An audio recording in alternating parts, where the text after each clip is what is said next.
into the dynamic world of law. Today's session is centered around the core theme demystifying the judiciary and exploring other avenues. We are truly privileged to have with us this evening Dr. Nidhi Sharma, whose expertise and accomplishments speak volumes. Ma'am is an assistant professor at UILS Punjab University and has numerous publications in NLUs and UGC approved journals. Ma'am is widely admired by all her students, including me, not only for her teaching style but also for being a friend, a philosopher, and a guide to many. In addition to her academic excellence, Ma'am has been teaching the judiciary aspirants for the past 10 years. She also manages an insightful Instagram handle by the name Resolute Readings, which boasts an impressive 180K followers, making legal knowledge accessible to thousands and a testament to her influence and dedication to the legal community.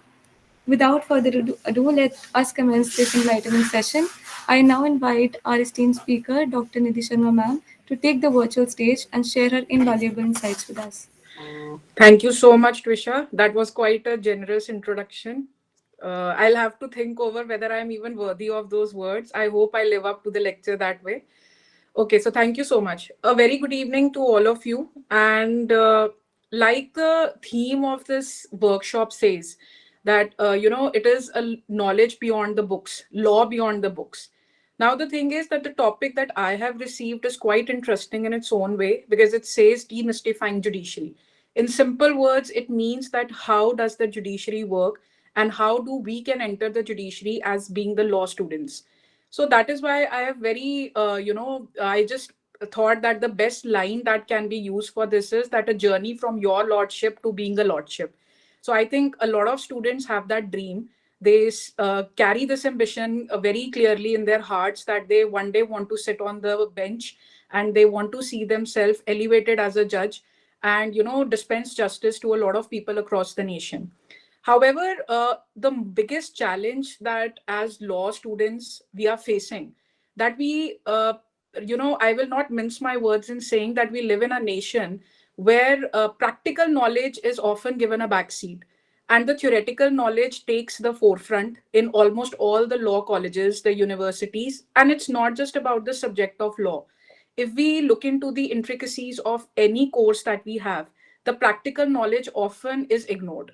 And this is exactly the objective behind having this workshop, that we can bring in a certain kind of a practical breakthrough for the students who wish to join the judicial services in the coming future. Now, I will be taking up the concept of judiciary, that how you can enter into the judicial services once you have graduated. And I'm pretty sure that a lot of students remain oblivion to the fact that judiciary in itself is divided into subordinate judiciary and the higher judiciary when it comes to giving the state judicial examinations as well. So everybody wants to eye the high court and the supreme court directly, but the journey for that completely remains different.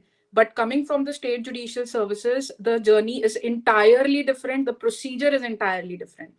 But before that, before the journey from your lordship to lordship begins, I would just like to briefly apprise all of you that, judiciary is something that has been a part of our history. It has been a part of our mythology. It has been a part of our ancient texts for a very long time. Uh, just few days ago, I was reading this wonderful article written by Justice Dhawan, S.S. Dhawan, and he had mentioned about that how the Britishers, brought in the judicial system in our country, citing the reason that we as Indians never had a proper judicial system, that we as Indians always lacked the judicial system. Now, Justice S.S. Dhawan did not take very kindly to these words, and in his article, he has very brilliantly written that India has always been a seat of justice. In fact, the word religion, the word dharma that we use. So, religion has no word. It has no word in Hindi, Sanskrit, anything. Dharma is our responsibility. It is the rule of dharma that we often study in the jurisprudence as well. But what we need to understand over here, that India has always been an advocate of human rights, and it has always been a seat of justice for many times since time immemorial.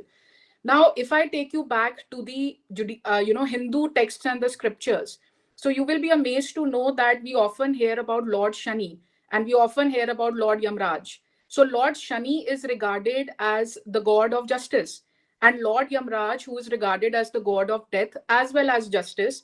And this is exactly the reason that हमें ये समझाया जाता है that अपने कर्मों का फल भुगतना पड़ता है. So this is exactly coming from the same place that the sinners are going to get punished. So I think since childhood we have come across this term कि अच्छे कर्म करोगे नहीं तो नरक में जाके तेल में तले जाओगे. So that's why it's important that we understand that sinners are always going to get some kind of a punishment. And this is exactly the reason that we have always had justice in our blood and in our roots over here. Now, chalo theek hai, we move from the Hindu mythology and we come to the greatest man, the administrative man that we had in our nation, and that was Kautilya, or Chanakya that we put it.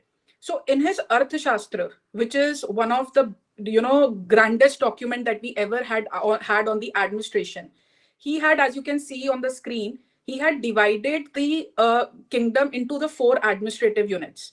So he started off with Sthania, which was a fortress consisting of approximately 800 villages. So in the center of the 800 villages, there used to be a government body known as Sthania. Like in the present time, we can equate it to the Parliament of India. Eventually, moving forward, he brought in the concept of Dronmukh. So Dronmukh was a body which was equivalent to a district that we have right now, and the district magistrates, the subdivisional magistrates that we have in the present times. Eventually moving on to Kravatika, which was built up within 200 villages, and lastly was the Sangrahana. So Sangrahana is something that you need to understand because you want to appear in the state judicial examinations.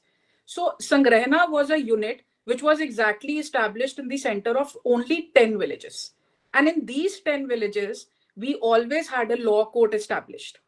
And the concept of independence of judiciary as we hear today, it probably did not exist entirely and absolutely at the time of Kautilya. Because every law court that we had in the, Sangrahana, that had 3 jurists and 3 executive members. So there was always people sitting and dispensing justice over there. So just imagine for a moment that we moved from dispensing justice, we entered the panchayat system as well. Panchayat system, which is the living, example of how arbitration, mediation, conciliation have been practiced in India since time immemorial. So this is exactly how the history of judiciary can be traced back. However, chalo, we cannot deny the fact that Britishers came into India. The advent of the Britishers was a breakthrough movement. Apart from the slavery, apart from the colonization that it gave us, it also gave us the judicial system. So the rule was very simple. If I put it in the simplest of words, the people from Britain, they entered India on the pretext of East India Company. Their main aim was to trade with us, but they obviously had some ulterior motives. So in 1773, Twisha, if we can move to the next slide. So 1773, they brought in the Regulating Act of the 1773. So through that, we got the first Supreme Court of India, which was the Fort William, that is in Calcutta. So even if you go to now known as Kolkata, if you even visit it today, you will find the Supreme Court standing very strong over there. This was the same Supreme Court which was later on converted into the High Court. But because, the interesting fact is that they did not know the passage, only the passage through the water. So they entered India through Kolkata. So Kolkata was the first place where they started with their trade, and eventually the first Supreme Court was also stood up. This establishment brought in for the first time an English culture into justice. So there were English judges, they were sitting strong and just dispensing justice over there. Eventually the Adalat system started, but Adalat system did not consist of judicial officers. It was rather being run by the British executive officers. So much so that the British executive officers took their administrative functions very, very seriously, but they ignored the judicial functions. So again, bringing us to the question mark that where did the judiciary began. In fact, if you read about the Indian Contract Act of 1872, you will be amazed to know that if there used to be disputes, like there was no contract, there were barter systems happening for the trade. And if there was any dispute between the people, they used to solve their disputes on the basis of their religion. So if I am the plaintiff and I am a Hindu, my law will prevail. And if I am the plaintiff, I am a Muslim, my law will prevail, my customary law, my usages. So that is how they used to solve the disputes. So it was only after the CPC got enacted in 1908 that we actually got a proper system of drafting. We got the system of being a plaintiff, filing the suits, and bringing in the breach of contract, amongst many other laws, obviously. So in 1861, they went ahead and they created the High Courts Act. And this exactly gave you your 4 high courts. So in 1862, you got 3 high courts. That was your Calcutta, you had Madras, and you had Bombay. And 1866, you got the 4th oldest high court, that was Allahabad. So in these 4 places, we had for the very first time got the high courts, and the judiciary had gained its momentum. Moving forward, Privy Council, I'm pretty sure that everyone has heard about Birender Kumar Ghosh versus Emperor, which is the landmark judgment relating to Section 34 of the IPC, which now is Section 3, subsection 5 of the BNS.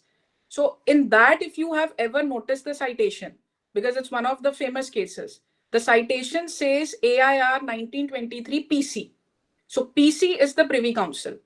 So Privy Council became the highest court of appeal from India for the very first time. So a lot of landmark judgments, those who will be studying the Indian Evidence Act now, the Bharatiya Sakshi Adhiniyam, they will be coming across another landmark judgment, that is Pakala Narayanan Swamy. Even that has a citation turned PC. So that's what the Privy Council was. And it was a judicial committee of the Privy Council. It's actually the predecessor to our Supreme Court of India. And then in 1935, the Government of India Act came, from which we have actually borrowed our entire Constitution of India, most of the Constitution of India. And they gave us the Federal Court. Now, Federal Court was not established entirely for taking care of the criminal or the civil matters. It was actually established to take care of the constitutional matters. And later on, when India got the independence, so Federal Court and the Judicial Committee of Privy Council, they both became the predecessors to our Supreme Court of India. And finally, as we all know, coincidentally, tomorrow is 28th January, and 28th January 1950 was the date when the Supreme Court of India was established. So Article 124 of the Constitution of India, it establishes the Supreme Court of India, and it also provides for the appointment of the judges. So now you know that how the judicial system was brought on by the Britishers. Now coming to the most important part, कि मैं जज कैसे बनूं? Ma'am मुझे तो जज बनना है, मैं कैसे जज बन सकता हूं? तो अब मैं हाई कोर्ट या सुप्रीम कोर्ट में सीधा छलांग तो नहीं मार सकता. उसके लिए भी I have to have some kind of a practice. I need to be at least in the practice for as a practicing advocate for at least 10 years. And if I don't want to do that, I'm very young. I'm just 22. I'm just 21. I am 23. I don't want to waste my time. I want to become a judicial officer in the first quarter of my life before I complete my first quarter. So what do I do? So that's the answer that you get under your BNSS, which is the new CRPC, which is the Bharatiya Nagrik Suraksha Sanhita. And the other side, we have the CPC, that is the Civil Procedure Code of 1908. So now this gives you the hierarchy of how the civil courts and the criminal courts in India work. So if I talk about the judicial officer, the offices that you can eye, so we have to begin from the lowest point over here. So first and foremost thing that you all need to understand is that the subordinate judiciary in itself is divided into 2 parts. One is the lower judiciary, and then I have the higher judiciary. So if I wish to become a higher, enter the higher judiciary, I am basically talking about becoming an additional district judge, which is the ADJ. आपने सुना होगा the ADJ का exam है. Or I am going to go for the judicial services when I'm very young. So that would be that मुझे JMIC बनना है. That's Judicial Magistrate Class 1. So if you have studied the BNSS, most of you I'm sure have not even touched it right now because it will be coming in the subsequent semesters. But if you read the BNSS, so in the BNSS, the hierarchy very clearly says that at the lowest we have the Judicial Magistrate Class 2, and then we have the Judicial Magistrate Class 1. Then it is on merit, it is on your services that you become the Chief Judicial Magistrate. So I don't have any separate examination for a Chief Judicial Magistrate.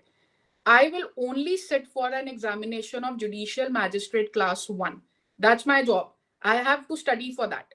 So while I am being a judicial magistrate class 1, I'm also getting an additional charge. And that additional charge is of a civil judge.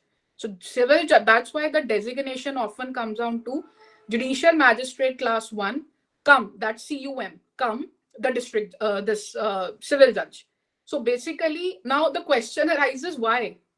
Ma'am मैंने तो criminal का paper दिया था, तो मैं ऐसे कैसे अब सिविल का काम भी संभालूं?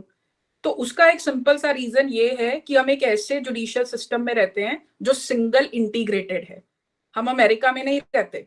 अमेरिका में फेडरल कोर्ट सिविल केसेस के लिए अलग हो सकता है, क्रिमिनल के लिए अलग हो सकता है, लेकिन India is talking about a single integrated judicial system. So if I am talking about Supreme Court of India, the rosters are going to vary. Take an example of your own department. If you're in your department and you have different subject teachers, you aren't going to a separate department to study criminal law. You aren't going to a separate department to study civil law. You're in the same department studying the same subjects, but by different teachers. That's exactly how the judiciary also works. So if I'm in the Supreme Court of India or I'm in the High Court, so the thing is that I have my rosters. So sometimes I'm taking up the criminal matter, sometimes I'm taking the constitutional matter, sometimes I'm taking contempt of court, sometimes I'm taking property matters, corruption matters, etc., etc. But when I am in the lower part of the judiciary, subordinate judiciary, at that time also I will be given a extra charge. So there are provisions in the BNSS. If you read carefully, Section 8 of the present BNS, Section 9 of the BNSS, you will find that if the High Court feels that it is expedient to do so, they are going to give the charge of the civil matters to a judicial magistrate class 1. So when you are entering the judicial services, you have to be well aware of the fact that look at the post that you are getting. If the post says that applications invited for the posts of judicial magistrate class 1, magistrate is a word which is only used for the criminal courts. It's not used for the civil courts. You become a judge in the criminal matters in the criminal court when you become a sessions judge or you become an additional sessions judge. And when I'm talking about the word judge in the civil matters, you're always a judge. So it's just a terminology, which is again a colonized terminology. So when we read the General Clauses Act of 1897, it gives us the definition of a magistrate also. So magistrate basically means that I am only in a criminal court. But since we are in a single integrated judicial system, not a dual system, so we have similar same courts.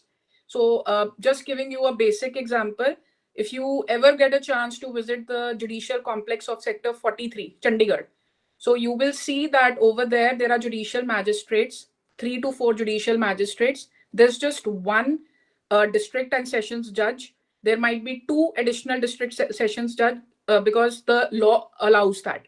But the sessions judge is always going to be one person. So he is going to be the in charge and reporting directly to the High Court in simplest words. Accountability चाहे ना भी हो, लेकिन पूछ रखी जाती है, ध्यान रखा जाता है कि आप अपना काम कैसे कर रहे हैं. So that is something that you all need to be ready for. So the point is that you have understood that how the law works in simple word, how the judiciary is there.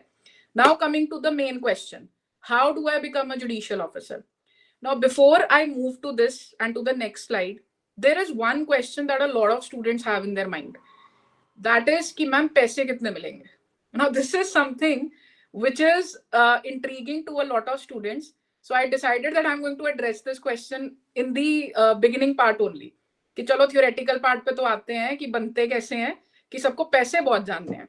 So I'll tell you that right now we are in the second judicial pay commission. So right now, if you become a judicial magistrate class 1 or a civil judge, so your salary ranges from between 90,000. It begins from 77, 78,000 depending upon the state, and it goes up to 1,30,000, 40,000. And apart from that, you have certain perks as well. Now the reason is you are not a High Court or a Supreme Court judge. When you are a High Court or a Supreme Court judge, your salaries are being taken care of by the consolidated funds. But consolidated fund is something which is being dealt by the Constitution of India. तो आपकी post constitutional जरूर है, लेकिन article 233 कहता है कि state को decide करने दो. So all the state judicial service examinations that you give, so you should know that there are two types of exams that the Public Service Commission takes care of. One is the executive and the other is the judicial. If you are aiming for executive, so executive is going to include the history of the state as well. So just like UPSC is all about the history of the entire country, geography of the entire country, polity, everything. But when you're talking about the state, so if I'm applying for Haryana, for example, I have to read the history, I have to read the geography, everything relating to the state of Haryana. And then eventually, if I am picking up Punjab, simultaneously, I have to do that for them. So if you have ever visited Panchkula, so there's a big office of Haryana Public Service Commission over there. If you ever visit Patiala, there is a very big office of the Punjab Public Service Commission. So whenever the posts of the judicial magistrates or the posts of the executive are coming, now again, I would like to just bring in this difference that people confuse the executive magistrates and the judicial magistrates to be the same. So there's a hell lot of difference between them. You should know that. If I'm talking about executive magistrates, जब आप कहते हो ना वो DM है, district magistrate हैं, तो वो basically एक IAS officer हैं, जो UPSC clear करके आए हैं और DM बने हैं. और जब आप स्टेट एग्जीक्यूटिव ऑफिसर बनते हो, आप स्टेट एग्जीक्यूटिव एग्जाम क्लियर करते हो, तो आप एग्जीक्यूटिव मैजिस्ट्रेट बनते हो. The BNSS obviously makes a mention of the executive magistrates also as a part of the hierarchy. So when I say demystifying judiciary, I also mean that you should know that executive magistrates are the quasi-judicial authorities. So they have certain powers of the judge also. Like for example, during the pandemic, when you all were at home, there was again and again, an order coming from the magistrate, the executive magistrates, under section 144 of the CRPC. So section 144 of the CRPC meant that in the public health, an order could be passed that if 5 or more than 5 people are found anywhere, it would be declared an unlawful assembly. So the orders were coming from the executive magistrate. That's exactly what the magistrate does. He also has the right to hold inquiries if he suspects someone that he is going to commit a crime in the future. So they are not entirely judicial because they are coming from the state executive examination.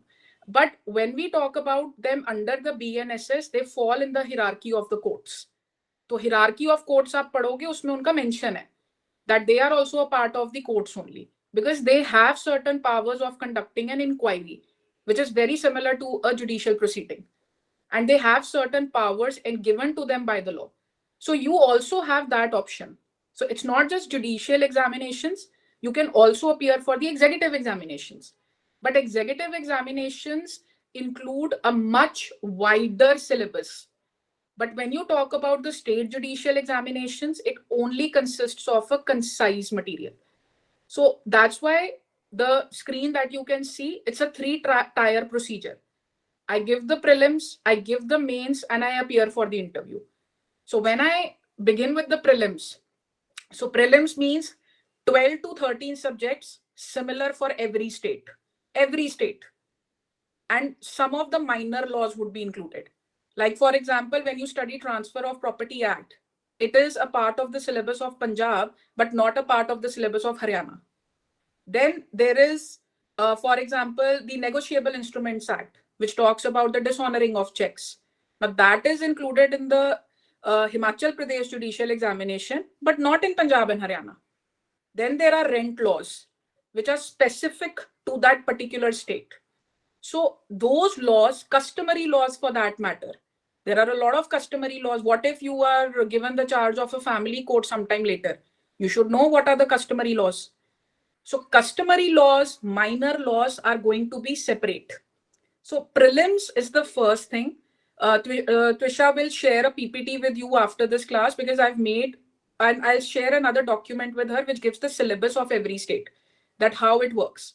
So usually it's a 125 question, paper, which is 4 marks each. It's an objective based question.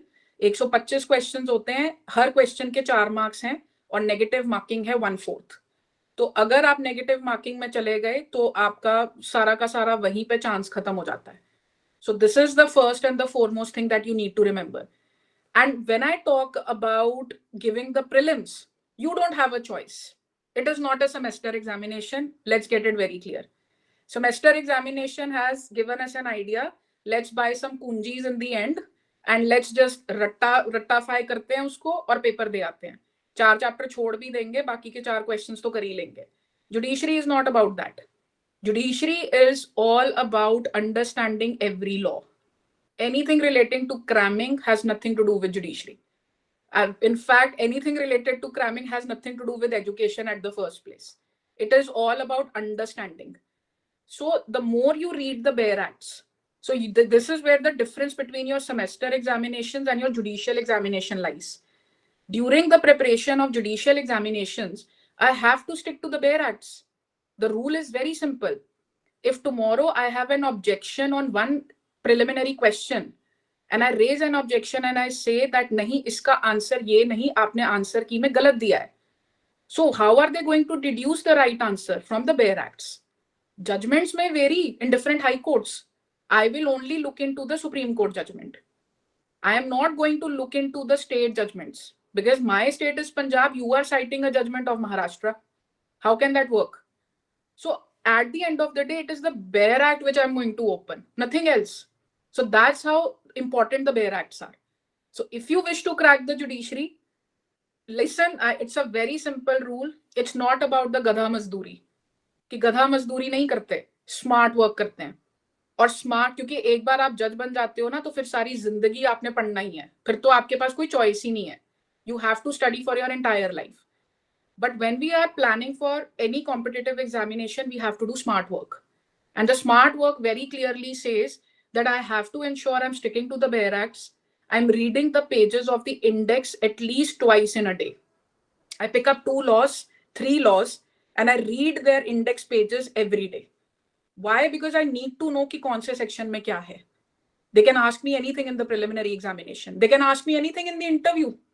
They can randomly pick any law and ask me, okay, tell me in which article is this given. So this is exactly why the Bare Acts hold so much importance. And obviously the judicial precedents. We can't ignore them ever. So that's how the judiciary works.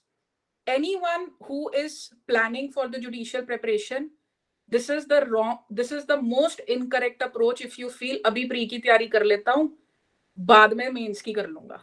क्योंकि mains और pre के बीच में 2 महीने का फर्क होता है, 2 से 3 महीने का. और अगर आप ये अप्रोच लेके चल रहे हो कि अरे यार अभी प्री तो कर ले, प्री क्लियर हो गया तो मेंस भी कर लेंगे, no, this is the most incorrect approach. Anybody who is doing an in-depth study of the mains for every law, that person is already preparing himself for the preliminary. How can he miss anything when he's already studying everything in depth? So that approach should take a back seat if you're preparing for UPSC or you're preparing for judiciary or you're preparing for executive. Always remember that. So mains examination is very different. It's not like your semester examination. Your semesters require 5 to 6 pages of an answer. Just imagine for a moment you are giving a criminal law paper for judiciary, and in that criminal law paper there are approximately 3 laws तो हैं ही है ना, BNS, BNSS, BSA. उसके अलावा कोई minor law आ गया तो 2 वो लगा लो. आप कैसे 3 घंटे के अंदर 6-6 पेज लिख के आओगे हर लॉ का? And it's not like a semester की सीधा क्वेश्चन आएगा. The questions are going to be factual based, proposition based. They are asking you as a judge कि decide करो इसे, बताओ आपको क्या लगता है इसका क्या आंसर होना चाहिए. So the only page limit that you have is 2 pages. 2 pages for a 10 marker. 1 page for a 5 marker. So just imagine from 6 pages, you are reducing yourself to 2 pages. How does that work? That's how it works. That I need to do smart work. So this is another thing that a lot of people don't know about the judicial preparation. Mains answer writing is the main thing where the students lose their maximum marks. Maximum. Because they are not able to comprehend. अरे law तो समझ में आ गया, दिमाग में तो बहुत कुछ है, पेपर में कैसे उतारूं? वो तो समझ नहीं आ रहा. That's where you lose the ground. And that's why mains answer writing becomes the most important part. And if you see, preliminary has no value once you've cleared it. No value. हो गया clear, हो गया. वो तो eligibility थी. हो गया clear. Now what matters is your mains. If you score good marks in mains examination, interview sometimes is all about luck. Sometimes is all about destiny.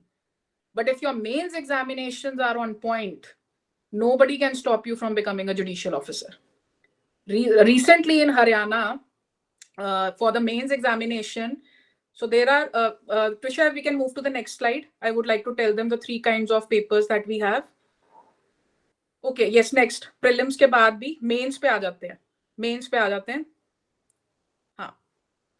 Okay, so you can see on the screen that I have GK and language are always going to be there. So there is civil law 1, there is civil law 2, there is criminal law and English. These 4 papers are common for every state. When I talk about Hindi or Punjabi, so in Punjab, we give another examination for Punjabi. And we give the Hindi examination for all the states, in the North India. So approximately 900 marks or 850 marks. That's the total. Anybody who's scoring as good as 520 or 530 out of the score is doing a good job. Because you are not getting 18 marks, 90 marks like you get in your semester examinations. तो एक मैं आपको एक myth आपका break कर दूं, डीमिस्टिफाइंग हो रही है, तो मिथ भी ब्रेक कर दूं कि जुडिशरी के पेपर में बैठने के लिए लगते हैं 55%. तो जो अपना जुडिशरी के अंदर मतलब अपना जो ये सेमेस्टर में रट्टे मार मार के 4 क्वेश्चन रट के जो पेपर देने जाते हो ना, अपनी ये अप्रोच बदल लो. उसमें आपकी भी गलती नहीं है, क्योंकि चेकिंग सिस्टम भी ऐसा बन चुका है कि जहां किसी ने 5-6 पेज लिखे नहीं, उसको नंबर मिले नहीं. But let me break this news to you that you just need 55% marks. That's your eligibility. Nobody is going to ask you, my lord, आपके कितने मार्क्स आए थे ग्रेजुएशन में, कितने नंबर थे आपके. आप बैठे हो, वो झुक के आपके पास आ रहे हैं, चाहे वो आपकी क्लास का टॉपर भी क्यों नहीं था, वो आपके सामने झुक के आएगा. So you make your choices. If you are studying well, you will obviously start scoring well. That's how the nexus is created. So they're parallel to each other. Right? I am scoring well, I am doing well, तो number तो आ ही जाएंगे ना यार. तो but मैं इतनी क्या race में लग गया हूं कि एक मेडल के लिए कि मुझे बस कॉन्वोकेशन वाले दिन कोई गले में मेडल पहना दे कि मैं फर्स्ट आया था. ठीक है, that gives you a kick. But once you begin with your career, whether it is litigation or whether it is judiciary, nobody is going to ask you, यार कितने मार्क्स आए थे. It's only when you are going for the academics, if you want to become an assistant professor, that your marks count as well as your college counts. So if you are from an NLU, you are from a state university, that counts, definitely. But if you are planning to go for litigation, you're planning to go for a corporate job, you're planning to go for judiciary, these things don't matter at all. But that obviously doesn't mean कि पढ़ना ही बंद कर देंगे, बस approach को बदलेंगे कि law को समझें, रट्टा नहीं लगाएं. समझना चाहिए कि बेयर लैंग्वेज कहने की कोशिश क्या कर रही है. वहां पे हमारा सिस्टम फेल हो रहा है, बहुत बहुत ज्यादा ड्रास्टिकली फेल हो रहा है. बिकॉज वो बोला था ना 3 इडियट्स में, हम गधे मैन्युफैक्चर कर रहे हैं. ये बात बिल्कुल सही है कि हम सिर्फ और सिर्फ लॉ को एज इट इज दिखा रहे हैं अपने यूनिट्स के हिसाब से, बट हम उसको कुछ एक्सप्लेनेशन नहीं दे पा रहे, इंटरप्रिटेशन नहीं दे पा रहे. And how can I tell a future judge that this is how you're supposed to interpret it? If I want to see all of you becoming future judges, I have to tell you that you need to know how to interpret the law. That's what a job of a judge is. And if you are in the litigation, then also you need to know how to interpret it. How are you going to win the case otherwise? You do the moots. In the moots, if you can't decipher what the provision is trying to tell you, how will you bring your case within it? It's impossible. So that's where the lag happens. So when you are preparing for your examinations, so like if I'm talking about civil law 1 consists of CPC, it consists of Indian Contract Act, it consists of Sales of Goods Act, it consists of the Rent Acts. These laws are civil law 1. Civil law 2 is all about evidence is one law, which you find in the criminal law also and civil law 2 also. It will come because you know that evidence law is an adjective law. So it's an adjective law. It's both for the civil and the criminal. Plus, it's both substantive and procedural. That's why we term it as an adjective law. So it's neither entirely substantive, neither entirely procedural, neither entirely civil, neither entirely criminal. So इसीलिए adjective है, इसलिए वो civil law 2 में भी है और criminal में भी है. And then civil law 2 contains family law, which is one of the most important parts. Customary law and the family law. Then you have the partnership laws. Then you have these minor laws, which can be the Forest Act, the environmental laws, anything can come, depending upon the state. So if one state is giving a particular law in their syllabus, it obviously means that unki state में इसकी litigation ज़्यादा आ रही है. इसीलिए उन्होंने syllabus में डाला है. That's the reason behind it.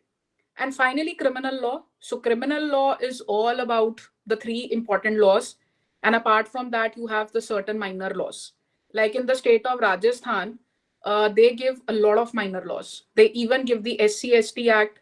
They give the Negotiable Instruments Act. They give the POSH Act. That's the Prevention of Sexual Harassment at Work.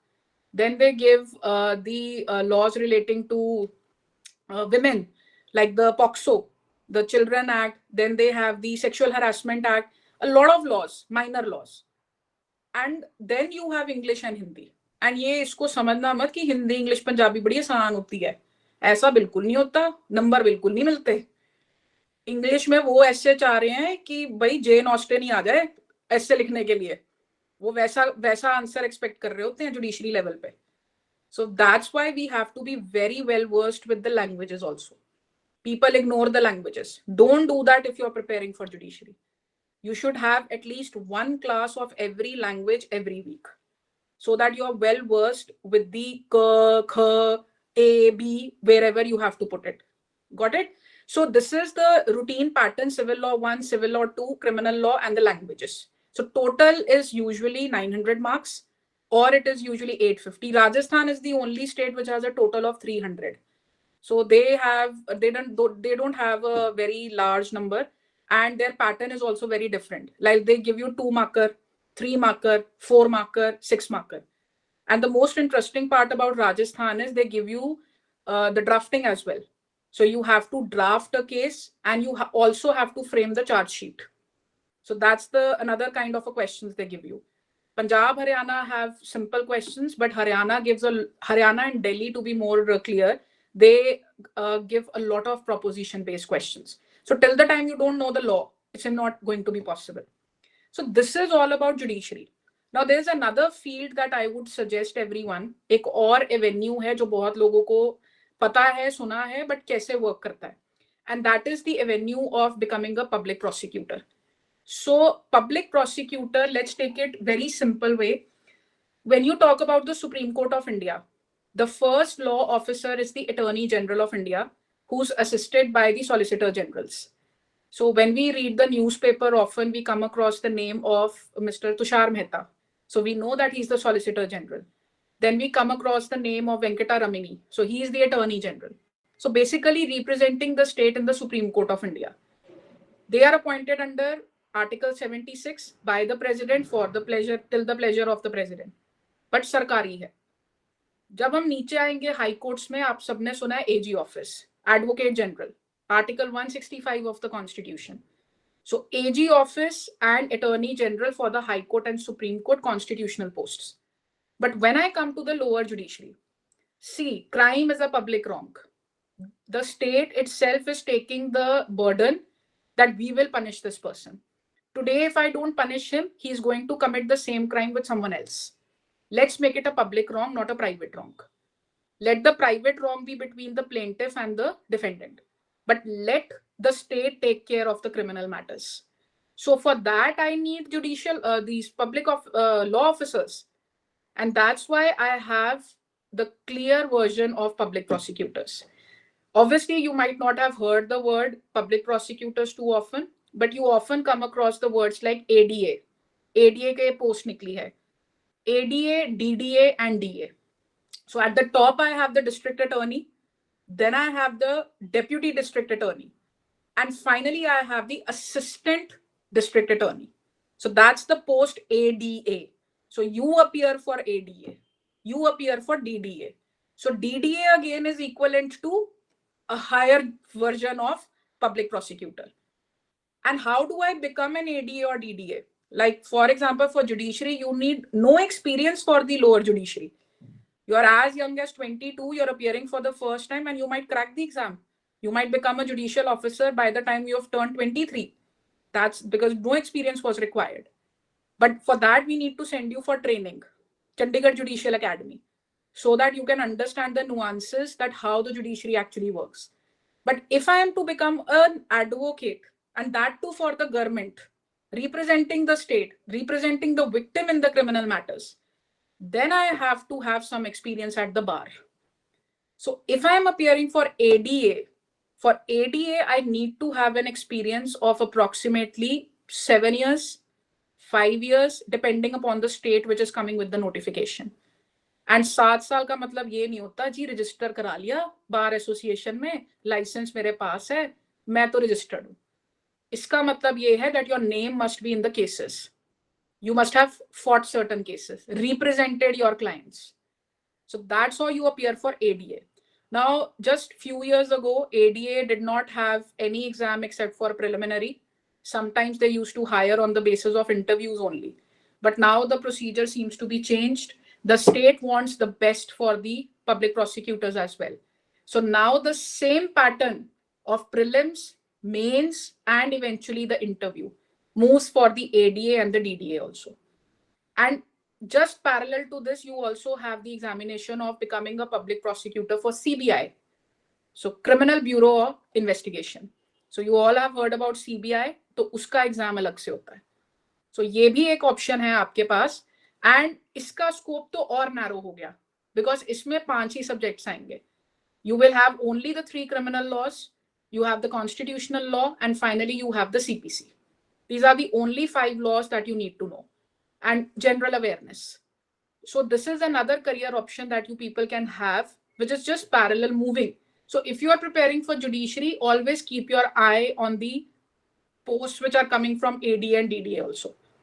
ठीक है, वो भी आपके लिए एक बहुत important post है. So just make sure you have that in your head. So these are the career options that you have. You guys are young, because if you want to go to the higher judiciary, that is you want to become an additional district judge, ADJ, then you have to be 35. So वो तो अभी आपकी as नहीं है, आप काफी young हैं. So 35 तो हमारे जैसे लोगों के लिए, अगर हम बनना चाहते हैं, अगर हमारे अंदर कीड़ा है जज बनने का, so we can appear for that. But for you guys, it is the judicial magistrate class 1 or the junior civil judge. So this is demystifying judiciary and parallelly going for the public prosecutor exams, CBI exams. So I think Madhav was here a few days ago in the department. So he has cleared, I think, the Haryana judiciary as well. And he has also cleared he's become an officer for the Intelligence Bureau, if I'm not wrong. So he was preparing for one, exam, and simultaneously he gave so many exams. Another question that I get from a lot of students is that how do we become a law officer in the banks? Or how do we become a law officers with other government run organizations like the ONGC? This is a very frequently asked question. So let me tell you, that's an entirely different procedure. So law officers basically are only supposed to assist the advocates who are representing your company or your organization in the courts. So you are basically doing the groundwork. So for that, there are interviews. Some states have examinations, some organizations have examinations. So if you want to become a law officer with a bank, so you need to have your banking laws on point. So they also have an examination. That's an entirely different approach. उसकी पढ़ाई ही अलग हो जाती है. Because फिर आप एक organization join करने वाले हो, that organization is specifically relating to one particular genre. So for that, there will be different syllabus and there will be a different exam. So that's another field that you can explore. But what I feel is that all of you are quite young. You guys are practicing, just interning. Some of you, a lot of you are, get a high with the litigation process. So definitely if your move is towards litigation, so litigation is a great, field that you can take up. It requires hard work. Any profession requires hard work. You have to put in at least good amount of years to reach a pinnacle of success. It's not like it's going to come like this. ठीक है, वो तो किस्मत ही किसी की तेज होती है, बिना पढ़े बड़े भगवान के आगे अर्जियां लगा लगा के निकाल दिया पेपर, वो किसी किसी की किस्मत है, हर किसी के साथ ऐसा कुछ नहीं हो सकता. So you need to work hard, but keep your priorities very straight. One advice that I would love to give to all of you is, please do not follow your peers, don't follow your friends blindly. Please don't do that. Only if you want to go for judiciary, go for it. Just don't think कि अभी वो भी तैयारी कर रहा है, मैं भी तैयारी कर लूं, उसको पैनिक हो गया तो मैं भी पैनिक कर लूं. Don't do that. Don't do that to yourself. That's my only advice.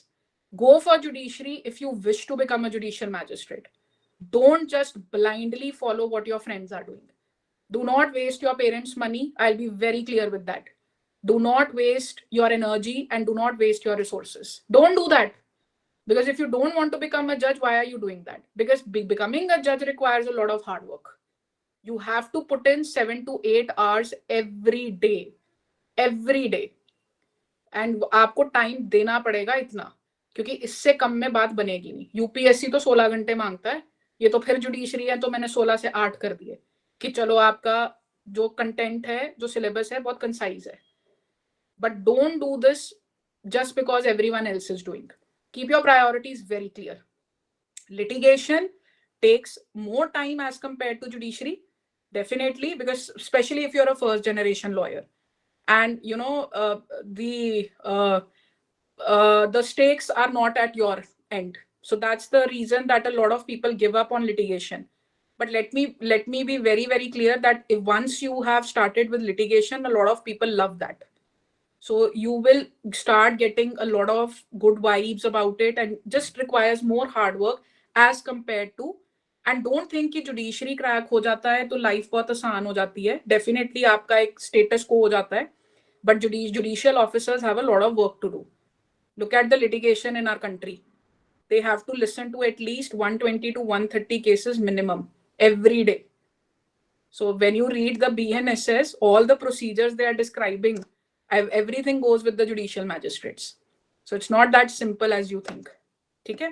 So now I'll just open up the floor for questions. Anyone who has a question, they can either text anything.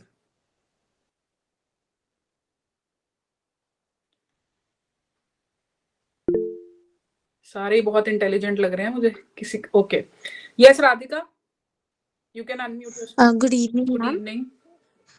Ma'am, I wanted to ask that nowadays the seniors and everybody, like if we ask them about the year that we can start our coaching or the preparation for judiciaries, they usually recommend the 4th year. But I feel as early as we can start. Yes. So what do you recommend? 4th year is because for the first 3 years we are trying to enjoy our university life to the best possible manner. We want to do a lot of moods, we want to be a part of a lot of events. We are just confused and we are trying to find our way. So that's what the first 3 years are giving to us. But see, I always say that there's nothing to lose if you start preparing in the first year only. You might be able to gauge your path in the coming 3 years. So I feel that if you want to crack the judicial services in the first year, I feel there are 4 subjects that are given to you from law. So in both first and second semester. So if you get well versed with the Indian Contract Act and you get well versed with the law of torts, it's a win-win situation for you. Plus, when you start reading the Bare Acts, it becomes more easier for you when you enter the second year. Because Bare Act पढ़ना समझ में आ गया. Bare provision को break किया जाता है. Bare provision otherwise बहुत monotonous हो जाती है. We have to break the provision and we have to understand the legislative intent behind that provision. So when you start reading the Bare Acts in your first year, you start getting the knowledge that how I need to study the Bare Act in the second year, because I'll be apprised with the Constitution of India now, introduced to family law in the second year. So let me just understand कि क्यों ऐसा law बनाया गया. So yes, I also feel that the first year or maximum the second year is the latest that you should start preparing. You know why I say that? By the time you reach 4th year, you have already gone through a lot of substantive law. You've already lost those 3 years. Substantive law चला गया है, अब तो procedural में enter हो रहे हैं. तो substantive law की clarity तो रखते हैं ना, तभी तो procedural समझ पाएंगे. जिसको BNS ही नहीं समझ आया, वो BNSS कैसे समझेगा? अगर उसे यही नहीं समझ में आया कि कौन से ऑफेंस की सजा कितनी होती है, तो वो कैसे डिटरमिन करेगा कि BNSS में क्या प्रोसीजर है? That's what cognizable and non-cognizable, bailable and non-bailable offenses tell you. If I don't know how the contract is substantive. But ma'am, if the breach of contract takes place, what do I do now? For that, I need to understand the CPC. तो पहले contract तो समझ लूं first second year में अच्छे से, तभी तो CPC समझ आएगा कि अगर ब्रीच होता है तो how do I file the suit. Or if I am studying family law, till the time I don't know what is judicial separation and restitution of conjugal rights, how do I file a divorce case when I go to the CPC? How would I know that? So for that, now if I ask a very simple question, let's see if anyone can answer that.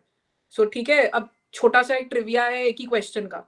Now for a moment, just imagine that you guys are studying about you people take part in the ADR competitions. We just had a competition.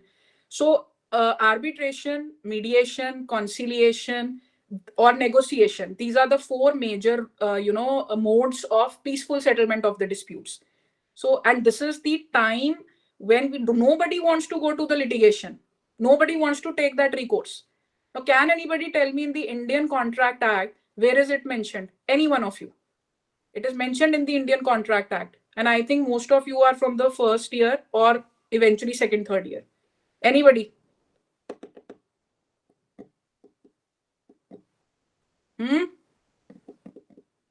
It's section 28, agreement in restraint of legal proceedings. So the general rule is that if my agreement is in restraint of legal proceedings, very simply, it's a void agreement. But if I restrain someone for not going to litigation, but rather enter a clause that we will rather settle our dispute through arbitration, then it is valid. Technically, I'm restraining the person. And if that person doesn't take recourse to arbitration and takes you to the litigation, he's committing a breach of contract. Later, you can sue him for the damages. A lot of people enter this particular provision in their contract that no, we are not going for litigation, we only go for arbitration. It's a commercial matter, either conciliation or arbitration. And even if I don't enter such a clause, later on when the dispute arises, rather than for going for the litigation, let's enter into a new agreement and call it the arbitration agreement. So these are the nuances of law that we all need to know. So जिसको contract ही नहीं समझ आया, वो आगे CPC कैसे समझेगा, drafting कैसे करेगा, ये फर्क है. So now again giving you an example that if I know that any agreement in restraint of trade is also void under section 27, I can't tell anyone कि तुम ये trade नहीं करोगे अगर मेरे साथ agreement में आ रहे हो. But Partnership Act has the exception that if all the partners are entering into one agreement that we will do the business of one particular thing, obviously we will enter into an agreement, we'll put this term that ये partners कोई और काम नहीं कर, ये वाला काम नहीं करेंगे. करना पड़ेगा, नहीं तो पार्टनरशिप फॉर्म चलेगी कैसे अगर हर पार्टनर वही काम अलग से भी करने लग गया तो यहां से पता चलता है. तो आपने इन चीजों का ही ध्यान रखना और ये सब कुछ बेयर लैंग्वेज से पता चलता है, बुक से नहीं. ठीक है. Yes Japjeet, you can also unmute yourself. Good evening, ma'am. हाँ जी, good evening. Ma'am, I wanted to know what is the strategy to learn the sections from the Bail Act? The Like best how- strategy, yes, the best strategy would be read the pages of the index back and forth. चलते फिरते index के pages पढ़ते रहो. See, you can't, don't go for cramming. Cramming is the worst strategy. किसी की cramming अगर अच्छी भी है ना, वो जहां पे भूल गया मेंस में लिखता वो अपनी कोई नई भाषा बना के आ जाएगा वहां पे. तो यही गलती होती है. बट जिसको लॉ समझ में आ गया वो अपनी लैंग्वेज में लिख के आ जाएगा. So read the pages of the index as much as you can. Plus when you start doing the in depth study again and again, you probably remember कि इस सेक्शन में क्या था और क्या नहीं था. ठीक है जपजीत. Another strategy that I give for this is that all of you have big rooms.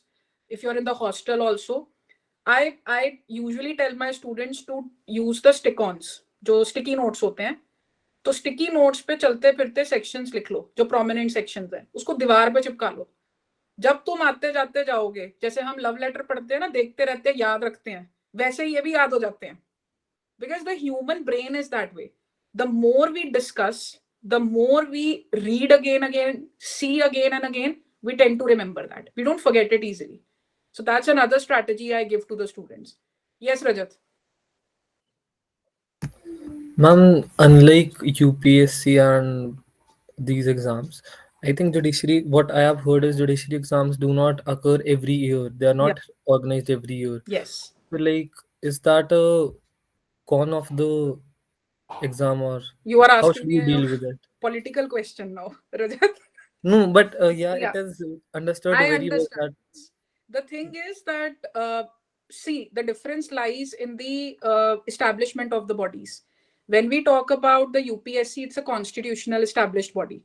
So Britishers gave it to us, and it became a norm that every year we have to have UPSC because we want administrative officers. That became a very important part.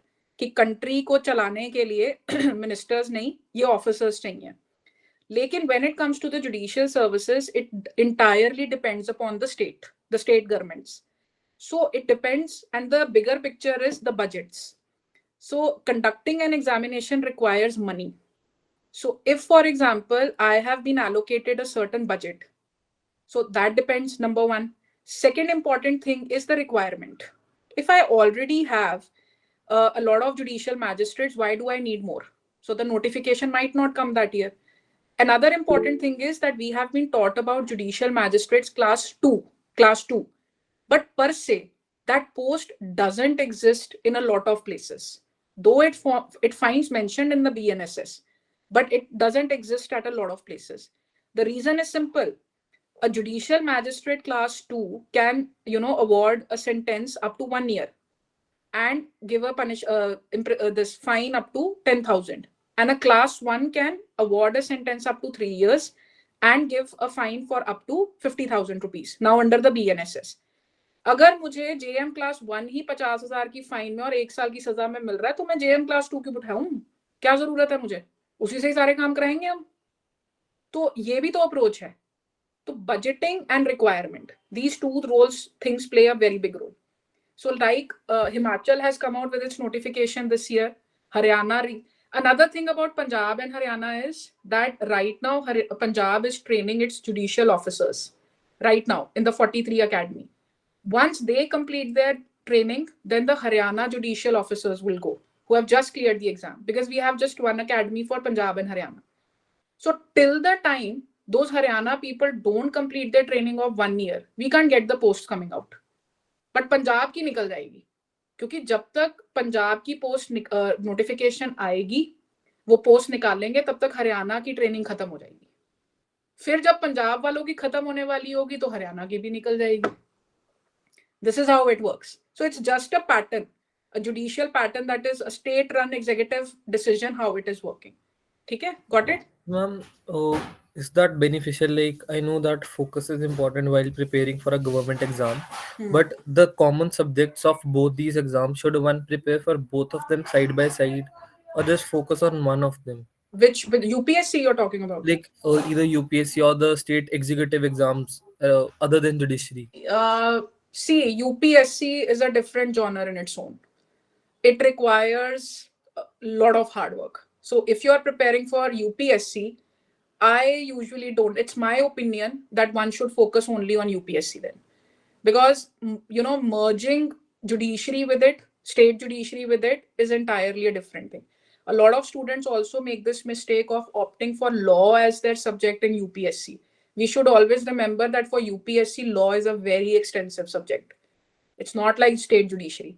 So we should always very wisely choose the subjects also for UPSC, because in itself polity इतनी vast है, ठीक है, उसके अलावा history इतनी vast है, geography इतनी vast है, ये तो आप मिस ही नहीं कर सकते ना. और उसके बाद जब आप अपना सब्जेक्ट लॉ रख लोगे तो वो तो और भी ज्यादा वास्ट है. इसीलिए यूपीएससी की तो तैयारी डिफरेंट है. I often recommend this one book to a lot of students. There is this book by Jamini Singla. So she had topped the UPSC, and it's by the name of How to Crack the UPSC. It's by the Juggernaut Publishers. So in that, she is given an account of her entire journey, that how she prepared, how she had failed once, and then she came up again and cleared it. So she had got, I think, rank 1 or rank 3, I'm not sure. So just 2-3 years. Our alumni, Jaspinder Singh, was in the same batch. So she was the topper of that batch. So she has given her account, and I recommend that book to a lot of students, because because she has also written that while you're preparing for UPSC, don't go for anything else. बहुत hard work लगता है, तो आप confuse हो जाते हो और frustrate होने लग जाते हो. बट स्टेट जुडिशरी का क्या है कि स्टेट जुडिशरी के साथ you can always prepare for the ADA DDS, because state executive अपने आप में डिफरेंट सब्जेक्ट है, वो तो अलग हिस्ट्री ज्योग्राफी में जाता है. लॉ तो चलो उसका एक पार्ट है कि आप लॉ उसमें ले आए, जैसे constitution of India now has become a part of every executive examination. It's the general awareness. Law is a field which you will find in every subject that you pick up. So I usually don't recommend that. Just stay focused on one field. Thank you. Okay. Okay, so Ahana has a question. Yes, ma'am. I wanted to ask how to balance judiciary preparation with university classes. Okay, should I give a diplomatic answer or a straight answer? Rajat is saying, ma'am, आप diplomatic कर नहीं पाओगे. Ma'am, straight answer दे दो. Better The straight answer is that with the university life, just attend the classes that you want to attend, and attend the classes which are actually happening, and just go back to your home and start studying. That's the only advice I would give you. Don't linger on. Don't waste your time, because university life is like a Bermuda Triangle. It's going to take you away. Once you enter into one event, it gives you the kick, and then you enter into second event, then it gives you another kick, then you enter the third event. It's not wrong. It's completely appropriate and apt if you are planning to go for litigation, or you are preparing to go for corporate jobs. Then it is the best position for you. Go for it, because these events give you the amount of confidence which nothing else can give you. So yes, if you are planning for that, go for it. If you're planning for judiciary, because abhi you are in that age where you're just exploring your options, but some people are very clear in their minds that what I have to do. So if you are clear in your mind that I want to go for judiciary, then please don't waste your time. Just attend the classes, sit in the library, AC Joshi, not the UILS library, AC Joshi library. So AC Joshi library, or if your home environment is best conducive to your preparation, please sit over there. But don't waste your time. For litigation, corporate fields, I always suggest take part in the events. It gives you a lot of confidence. Okay? Yes, Harpreet?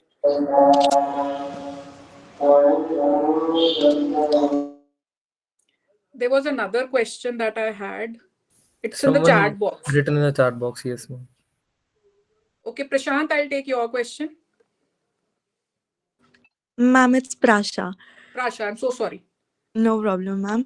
Ma'am, I wanted to know that I also look at the perspective of being elevated into being a judge after 10 years of practice. So do you think that that field also involves a lot of references and favorism?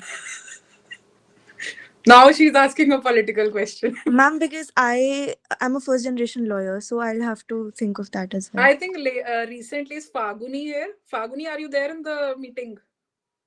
Yes, ma'am. So Faguni also had a similar kind of inhibition just few days back, right? Faguni, we were discussing this. Yes, ma'am. Yes. Ma'am. Okay, so I can understand this, that a lot of students have this query that nepotism बहुत ज़्यादा है and favoritism बहुत ज़्यादा है. Look, ये हर system में है, ये हर जगह मिलेगा, ये तुम्हारी फैमिली से ही स्टार्ट हो जाता है.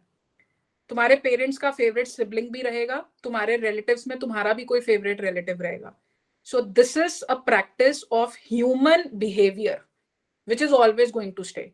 See, if I am at a particular position, the law says, the moral says that I have to be fair.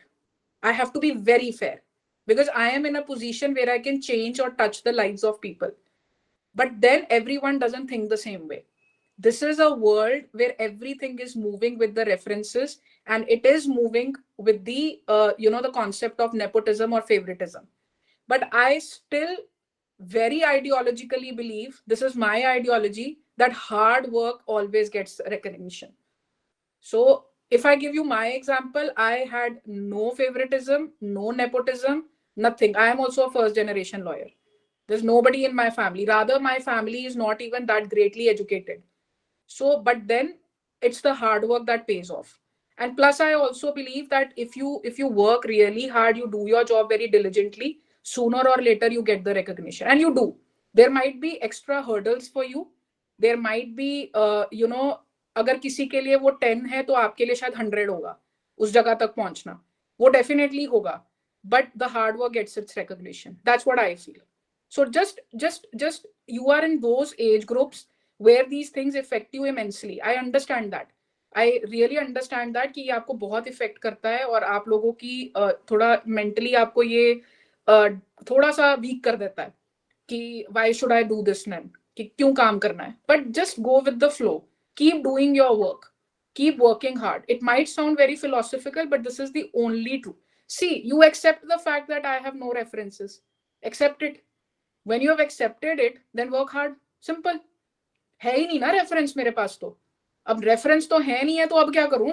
अब तो काम ही करना पड़ेगा. या तो सब छोड़ छाड़ के घर पे बैठ जाते हैं, वो भी नहीं करना, तो काम ही करना पड़ेगा फिर. तो काम करो और रिकॉग्निशन लो. मिलेगी, क्यों नहीं मिलती? डेफिनेटली मिलती है. जो हार्ड वर्किंग बंदा होगा ना, उसको हमेशा रिकॉग्निशन मिलेगी. You will find, and let me be very clear, I have a problem with this thing also, that a lot of students say this thing कि nepotism है यार, nepotism समझ आता है, but अब जो बच्चा एक खानदान में पैदा हो गया, अब उसकी क्या गलती है बेचारे की कि वो पैदा हो गया? अब अगर भगवान ने उसको उसी घर में फेंका है तो वो बेचारा क्या करे अब इसमें, बताओ? nepotism तो अब उसके ऊपर तो टैग लग गया. Now he has now just take a small example. If you are traveling with a driver since the age of 4, since the age of 2, you have no cognitive faculty at that time. You probably will think that ये तो normal ही होता है, ये तो normal बात ही है. But for someone that might mean a very big thing that the person has a driver. But for the other person जिसने normally बचपन से देखा है, उसके लिए तो ये normal बात है. तो इसमें उसकी भी क्या गलती है? And in fact, जब nepotism होता है, तो nepotism में भी और references में भी you have to work a little more harder to prove yourself. You have to show that you have the capability. Otherwise, your nepotism will also not do anything, barring some cases जहाँ पे सभी बेबस हो जाते हैं कि कुछ नहीं हो सकता. But other than that, you have to work hard even if you are coming through references. Otherwise, it will not work for you. You might get an internship through references. You might get a job through references. But if you don't work hard, they'll not stick around. They will tell you very clearly that नहीं. तो respect तो तब भी command करनी पड़ती है. ऐसा नहीं है कि बिना हार्ड वर्क के हो जाएगा. ठीक है? Anything else? Thank you, ma'am. Ma'am, even I had one question. Yes, Trisha. So everybody says that lower judiciary में काफी subordination होती है. Instead, for directly appearing for after completing law, we should practice for at least मतलब जो भी period होता है कि 7 years का, and then appear for ADJ exams. That's entirely your choice. Entirely your choice. If you feel subordination is definitely going to be there, the workload is even more. When you are a judicial magistrate or a civil judge, there's a lot of work required over there because litigation country में बहुत है. तो वो तो होगा ही कि आपको काम ज्यादा करना भी पड़ता है. बट आप ये देखो कि आप जब 23-24 इयर्स की एज में ही जुडिशियल मैजिस्ट्रेट बन जाते हो ना, तो आपके प्रमोशंस के चांसेस कितने हैं? You are becoming a judge in the first quarter of your life. Your next 3 quarters are still there. So you are going to get elevated sooner or later. Promotions are going to come. So promotions will come. So ऐसा नहीं है, but हाँ ठीक है, that's entirely your choice if you want to taste both the places. That if I can understand the litigation, if it works well for me. Like recently I met a judicial officer. She was also your senior. She's recently been posted in Punjab. So she came up to me and she said that, ma'am, I feel like that I should resign. And I just asked her that why. She said because मुझे ऐसा लगता है कि ये मेरा dream नहीं था, मेरा ड्रीम तो लिटिगेशन था. तो ये तो मैंने कर लिया, क्रैक हो गया, तो अब मेरे पेरेंट्स कह रहे हैं कि नहीं छोड़ना चाहिए. So, but then at the end of the day, she was not keen for it. So I told her that it's entirely your choice. But judiciary एक ऐसी पोस्ट होती है इतनी जल्दी छोड़ी नहीं जाती until and unless दूसरे हाथ में भी लड्डू काफी अच्छा हो. ठीक है? Okay, yes, Prableen. I think we'll take Prableen's question as the last question. Yes, Prableen. Yes, ma'am. Ma'am, my question is very sincere question that how do I choose between litigation and judiciary? For that, you need to have some practical hands-on training. You should join somebody's office and you should start with the litigation. Obviously, you cannot join a judge's officer, but you can always intern with some judicial, this Supreme Court judge or a High Court judge. But litigation ke liye, you can always join an office and see whether you like it or not, whether you like visiting to the courts, because such a decision can only be made in these circumstances. घर पे बैठ के या class में बैठ के decision नहीं लिया जाएगा. दोनों जगह का देखना पड़ेगा कैसे वर्क करता है. So visit the courts, join an office, and then you make the decision. Okay? Ma'am lifestyle किस में बेटर है? लाइफस्टाइल किस में बेटर है? Litigation या लाइफस्टाइल तो आपके दिमाग Yes, पे ma'am. बेटर करता है. लाइफस्टाइल तो एक बेचारा जो चाय वाला है उसका भी बेटर हो सकता है अगर वो बनना चाहे तो. ऐसा कुछ नहीं है. That you can be a very unhappy person with the best of the lifestyle, and you can be the most happiest person with a very average lifestyle. So it entirely depends how your brain works and what do you expect from your life. Okay, got it? See, Yes, ma'am. judiciary gives you power. अगर wall of fame में अपना नाम चाहिए UI list में, फिर जज बनना पड़ेगा. To be very honest, I really resent that wall because I feel a lot of brilliant advocates have graduated from your university. So I resent that wall because I feel their name should also be there. So but then wall of fame पे आना है तो जज बन जाओ, power भी आ जाएगी. लेकिन अगर पैसे बहुत ज्यादा कमाने हैं और मतलब बढ़िया जिंदगी चाहिए बिना किसी प्रोटोकॉल के, क्योंकि कोई प्रोटोकॉल नहीं है, तो लिटिगेशन में आ जाओ. बट मेहनत उसमें भी करनी पड़ती है. संडे को भी ऑफिस लगता है, सिर्फ सैटरडे की छुट्टी मिलती होती है. So you have to work on the Sundays also. There's no Sunday for an advocate. You have to stick around in the office of your senior, and because you have to prepare for the Monday. So इसीलिए that requires a lot of hard work. But then there is no protocol for a litigant. There's a lot of protocols for the judicial officers. Okay? Okay, Noor has a question. Noor, I'll take your question. That would be the last question, then we'll end it.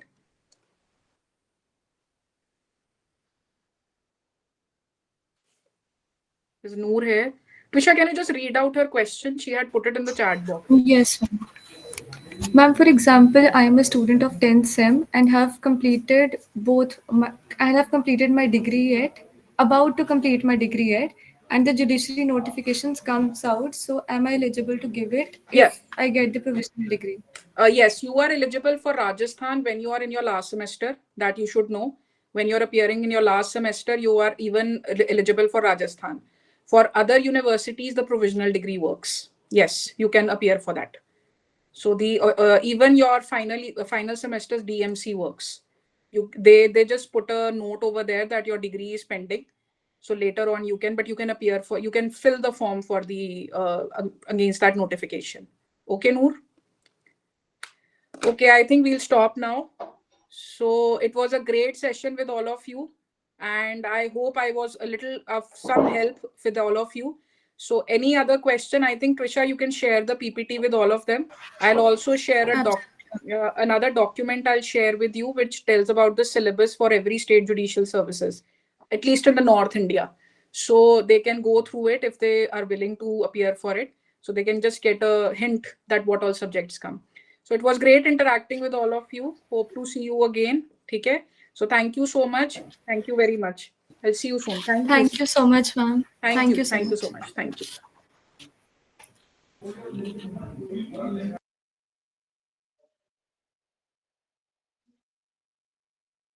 you.